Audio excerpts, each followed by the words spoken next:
ఉన్నా trunk road విషయం. Last time నేను ట్రంక్ రోడ్లో పోయి అడిగాను అందరినీ, ఫుట్పాత్ వరకు అని కొడదామయ్యా, కొద్దిగా డెవలప్మెంట్ అవుతుంది అని అంటే చాలామంది వైఎస్ఆర్ సోదరులు అందరూ కూడా, సార్ వద్దు సార్, మాకు జీవనోపాధి ఇది వద్దు సార్ అని అన్నారు. సరే ఈయన డెవలప్మెంట్ అని చెప్పి చేద్దాం అని చెప్పి అంటున్నాడు.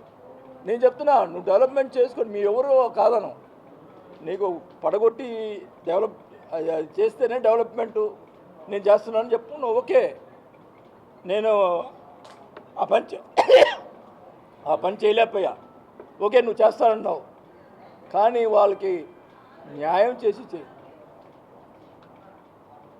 కోర్టు కూడా ఆర్డర్ ఇచ్చింది, వాళ్ళకి న్యాయం చేయండి, వాళ్ళు సంతృప్తి పరిచి చేయండి. దానికి అందరూ కూడా స్వాగతిస్తారు, వాళ్ళు కూడా స్వాగతిస్తారు. వాళ్ళకి న్యాయం చేయకుండా ఏదో చేద్దాం అనుకుంటే కూడా కరెక్ట్ కాదు. ఏమైనా కానీ ఇంకా ఉన్నాయి చాలా లిస్టు. మరి ఒకసారి అయిపోతే బాగుండదు. మళ్ళీ మాట్లాడతాను.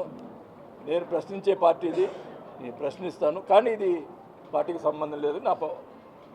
నా పర్సనల్గా విషయంగా నాకు జరిగింది, నాకు ఈ రకంగా జరిగింది కాబట్టి నేను క్లియర్గా చంద్రబాబు నాయుడు గారిని కోరుకుంటా ఉన్నా, దీని మీద ఎంక్వైరీ చేయించండి, డ్వాకా గ్రూప్ మీద ఎంక్వైరీ చేయించండి, ఈ కబ్జాలు జరుగుతున్నటువంటి ల్యాండ్స్ మీద ఎంక్వైరీ చేయించండి.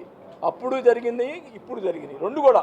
నేను అనేది ఇప్పుడు జరిగిందని చెప్పటం, వైఎస్ఆర్ పార్టీలో టైంలో నేను ఎమ్మెల్యేగా ఉన్నప్పుడు, మినిస్టర్గా ఉన్నప్పుడు జరిగినటువంటి టైంలో జరిగినటువంటి వాటి కూడా ఎంక్వైరీ చేయండి, ఇప్పుడు ఎంక్వైరీ చేయండి.